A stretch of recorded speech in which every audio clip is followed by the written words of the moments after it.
নিরাপত্তাকে অজুহাত হিসেবে ব্যবহার করে ইসরায়েল প্রতিবেশীদের ভূমি দখল করছে বলে মন্তব্য করেছেন তুরস্কের পররাষ্ট্রমন্ত্রী হাকান ফিদান। ইসরায়েলের বিরুদ্ধে আন্তর্জাতিক অঙ্গনে এক ধরনের বিভ্রম তৈরির অভিযোগ করেছেন তিনি। আঞ্চলিক দুই শক্তির মধ্যে ক্রমবর্ধমান উত্তেজনার মাঝে তিনি বলেছেন, ইসরায়েল অধিক ভূমি দখলের অজুহাত হিসেবে নিরাপত্তা উদ্বেগকে ব্যবহার করছে। শনিবার তুরস্কের ভূমধ্যসাগরীয় পর্যটন নগরী আন্তালিয়ায় আয়োজিত আন্তালিয়া ডিপ্লোম্যাসি ফোরামে দেওয়া বক্তৃতায় এসব অভিযোগ করেছে হাকান ফিদান।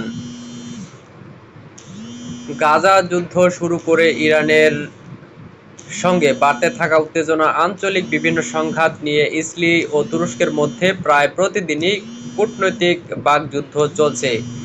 আন্তালিয়া ডিপ্লোম্যাসি ফোরামে তুরস্কের পররাষ্ট্রমন্ত্রী বলেন, ইসরায়েল নিজের নিরাপত্তার পেছনে ছুটছে না, ইসরায়েল আরও ভূমি দখলের পেছনে ছুটছে।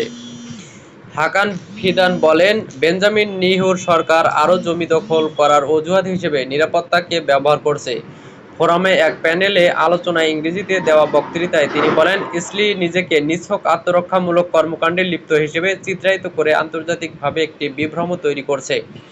তুরস্কের এই পররাষ্ট্রমন্ত্রী বলেন, বিশেষ করে সাম্প্রতিক বছরগুলোতে এটি খুবই স্পষ্ট হয়ে উঠছে যে বিষয়টি এর চেয়ে বেশি কিছু। ফিদান বলেন, গাজা, পশ্চিম তীর ও পূর্ব জেরুজালেম সহ ফিলিস্তিন ভূখণ্ড থেকে শুরু করে বর্তমানে লেবানন ও সিরিয়া পর্যন্ত ইসরায়েল এই অঞ্চলে দখলদারিত্ব ও সম্প্রসারণবাদ অব্যাহত রেখেছে। আমি মনে করি এটি বন্ধ করা উচিত।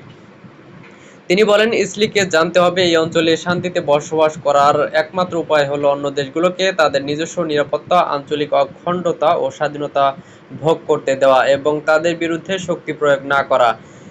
গাজায় ইসরায়েলের সামরিক অভিযান এবং সিরিয়ার ভবিষ্যৎ নিয়ে মতপার্থক্য সহ নানা বিষয়ে তুরস্ক ও ইসরায়েল প্রায়ই দ্বন্দ্বে জড়িয়েছে। 2010 সালে ইসরায়েলি বাহিনী গাজার নৌ অবরোধ ভাঙার চেষ্টাকারী একটি জাহাজের বহরে অভিযান চালালে দ্বিপাক্ষিক সম্পর্ক মারাত্মক ক্ষতিগ্রস্ত হয়।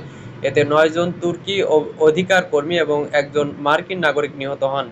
জাহাজের ওই বহর তুরস্কের একটি ত্রাণ সংস্থার সঙ্গে যৌথভাবে আয়োজন করা হয়েছিল। সূত্র এএফপি।